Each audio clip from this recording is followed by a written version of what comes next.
It's been long since I posted any video, and now once again I'm back with you with a new topic, that is reported speech, or what we better term as direct and indirect speech. So let's move on and try to understand the topic. Now let's analyze this sentence. He said, "I'm glad to be with you today."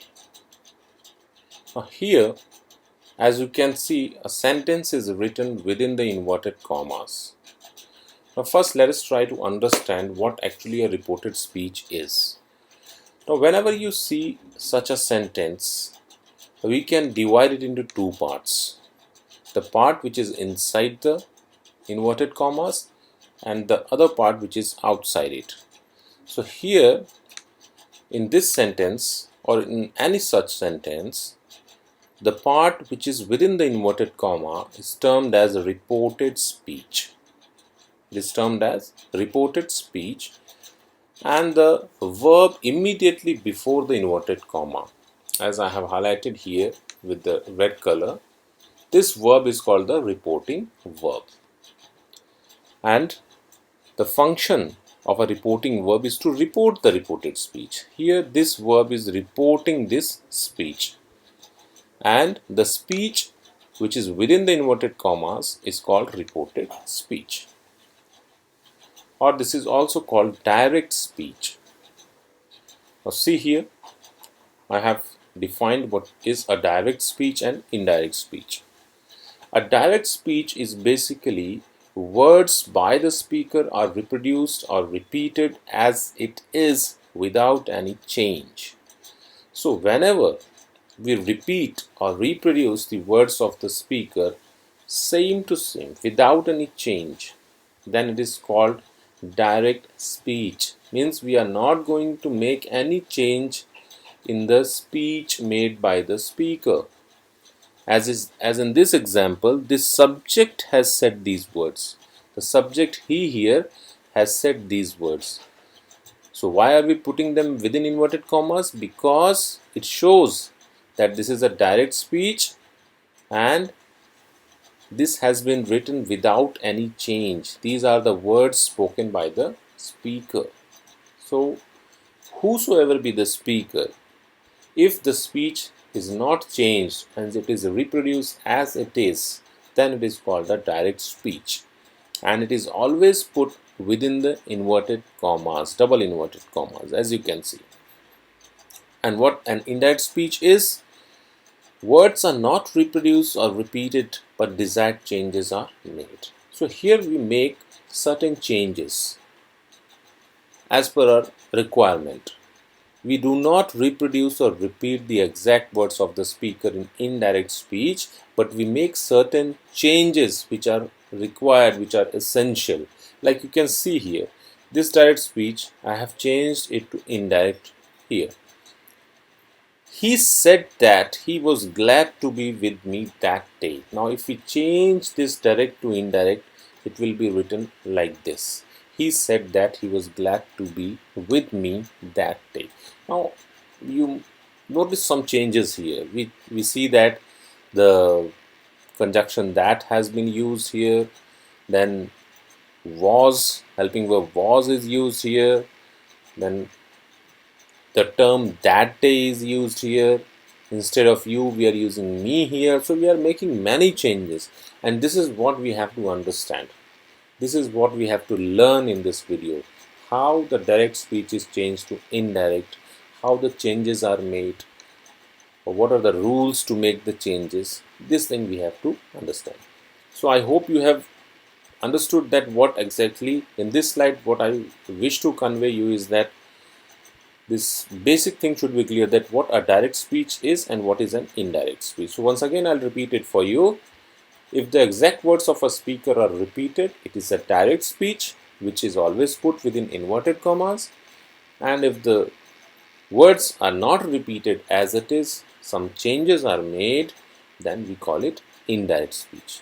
Now let's try to understand it. in a deeper way. Moving on to the next slide, we will begin it section wise. Now in this section or in this slide, I am going to take up first the rules for the change of tenses. So we are going to focus on tenses only, that how the tenses change while changing from direct to indirect, how it affects the tense of that particular sentence. Now here, all the examples which I have taken, they belong to assertive sentence, means the sentences which are within the double inverted commas are of assertive type. Later on we are going to take interrogative, imperative and exclamatory. So in this video, I'll take the examples regarding assertive sentences. So how the tenses change?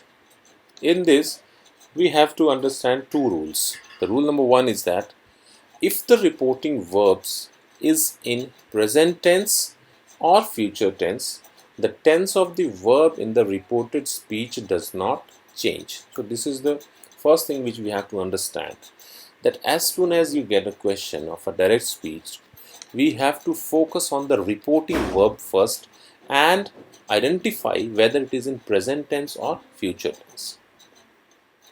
Now, most of the times, this reporting verb is, you will get it in three forms, that is says, which represents present tense, will say, which represents future tense, and said, which represents past tense. So present, past or future tense, this will be very easy to identify. So coming back to the rule, if the reporting verb is in present tense, that is says, or future tense, that is will say, in this case the tense of the verb in the reported speech does not change. So what we have to understand here is, as soon as you notice that the reporting verb is present tense or future tense, that is says or will say, so in that case we are not supposed to change the tense of the verb or tense of the reported speech while changing it from direct to indirect. Let's take up the example. Now see here, John says Alex is going to Australia. Now here, as soon as we see this question and we easily identify that the reporting verb is in present tense. So as soon as you identify that it is in present tense, you have to apply this rule. And what does the rule say? Rule say that while changing from direct to indirect, if the reporting verb is in present tense, the tense of the reported speech will not change. Other things might change, like pronouns, possessions, these things may change, but what we are talking about here is tense. So we have to focus on tense only. So see, what is the tense here? The tense in this sentence is present progressive or present continuous, which remains same here. So what changes we have made here? John says that Alex is going to Australia. Now the changes that we have made here is, as you know, this inverted comma is replaced by the conjunction that. So in case of assertive sentences, this inverted comma, while changing the direct speech to indirect speech, the inverted comma changes to that, or the inverted comma is replaced by that, and the tense remains same. See, the present progressive remains present progressive. Tense is not changing. Why? Because the reporting verb is in present tense. Let's take the next example. The teacher will say, all the students have become naughty. Again, as soon as we identify that the reporting verb is in future tense, we have to apply the same rule. That is, the tense will not change. And the tense here is present perfect. Have plus V3. Have become, which remains same here. The other change is that the inverted comma is replaced by the conjunction that. The teacher will say that all the students have become naughty. Once again, I am reminding you and repeating that right now I have purposely taken such examples whereby we are focusing only on tenses. Other things might change, like pronouns and possessions will change, but here we are talking about tense. So keep in mind, if the reporting verb is in present tense or future tense, the tense of the verb or the tense of the reported speech while changing from direct to indirect does not change or remains same. I think it's clear now. Rule number 1 regarding the rules for the change of tenses. Now moving on to the second rule, that if the reporting verb is in the past tense. Now we already studied the reporting verb of present and future. Now, but in case the reporting verb is in past tense, that is said, which is the maximum case, the tense in the reported speech is changed to corresponding past tense. So as soon as you see that the reporting verb is in past tense, what we are supposed to do, we have to change the tense of the reported speech into corresponding past tense. Whatever the tense may be, it will change to its corresponding past tense. Like the simple present will change to simple past, present continuous will change to past continuous, present perfect will change to past perfect. Means it will change to its corresponding past. Let's take up this example. Alex said, John is thankful. Now see here, the reporting verb is said. As soon as you spot the reporting verb is said, we know that we have to change the tense. So here is, that is why the is changed to was, present is changed to past, and same thing, the inverted commas are replaced by conjunction that. So is changes to was, or present is replaced by past because the reporting verb is in past tense. Let me repeat once more. Regarding the reporting verb, you have to be very clear. Basically, there will be 3 reporting verbs: says, will say, and said. But as soon as you notice that the reporting verb is in present tense or future tense, the tense of the reported speech does not change.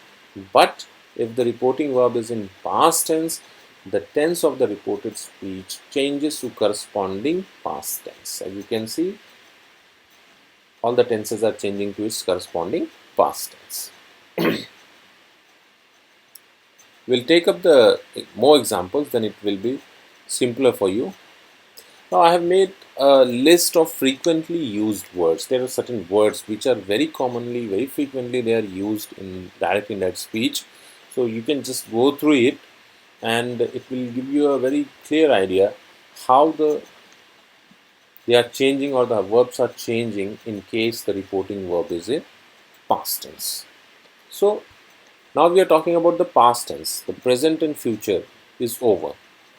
So is and am, it changes to was. If the reporting verb is in past tense, we are talking about past tense now. The helping verb is and am changes to was. Are changes to were. Was and were changes to had been. And had been, no change. It will remain same. So what we are noticing here is that present changing to past, past changes to perfect, and perfect does not change. This we are talking about the case where the reporting verb is in past tense. I am repeating again and again. If the reporting verb is in past tense and you notice such helping verbs, this is just to give you an idea that how they are changing. If it is in present, it will change to past. Here also present changes to past. But if it is already in past, it will change to perfect. And if it is in perfect, it does not change. Like has and have changes to had, do changes to did changes to had done no change because perfect does not change. Must changes to had to, may to might, can to could, and would, could, should does not change. See, I have mentioned also here, present changes to past, past changes to perfect, and perfect remains unchanged. So all this concept will get more simpler and more clear to you as we will take the next slide with certain examples. So you'll get to know about it more. Let's take on the next slide.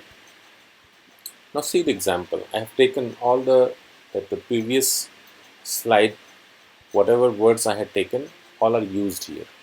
See the first one. John said Alex is very successful.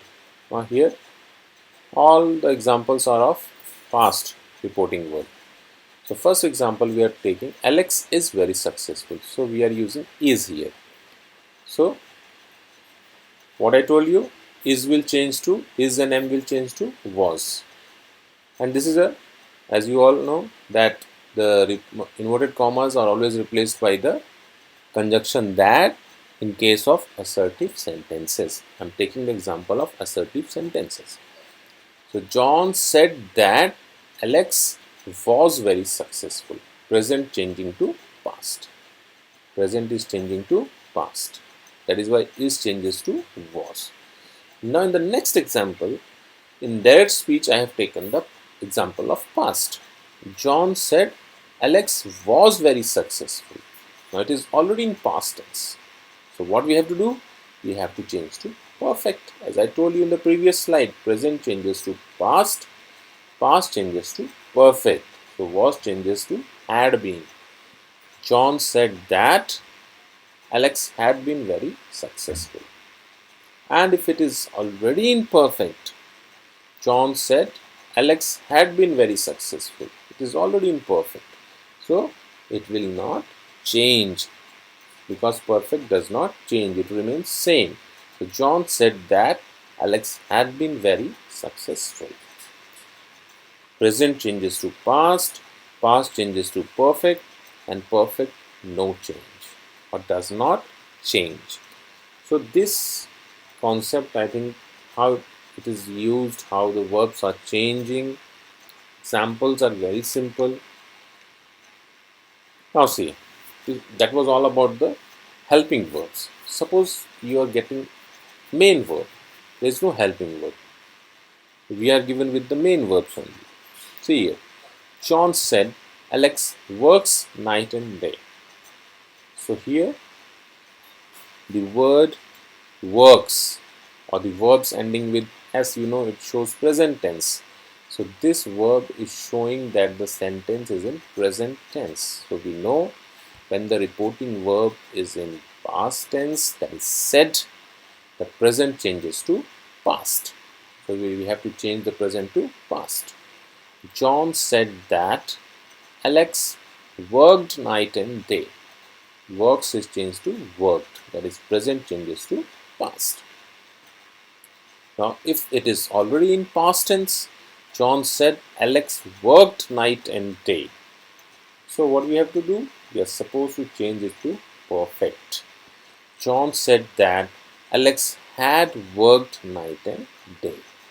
Alex had worked night and day.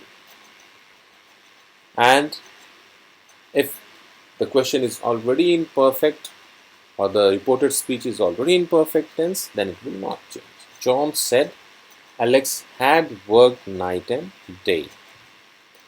John said that Alex had worked night and day. No change. Remains same.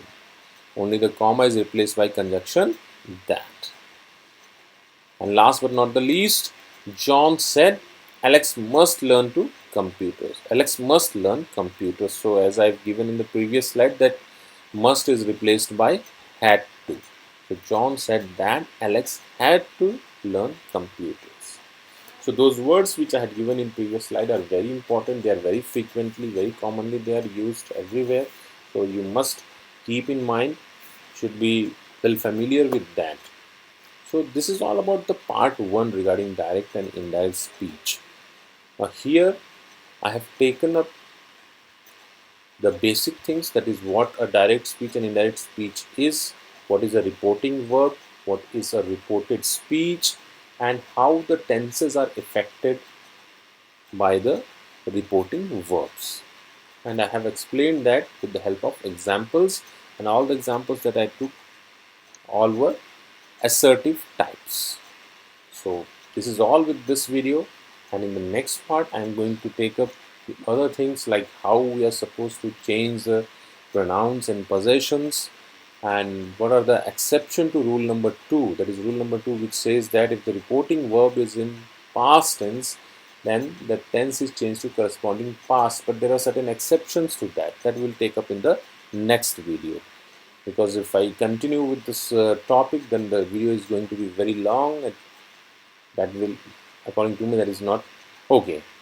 So hope the concept is clear regarding direct and indirect speech, and I very much hope you have understood everything. You like the video. In case you are visiting the channel for first time, do subscribe it to get the notifications, and hoping to see you very soon with the next part of direct indirect speech. Goodbye. Take care.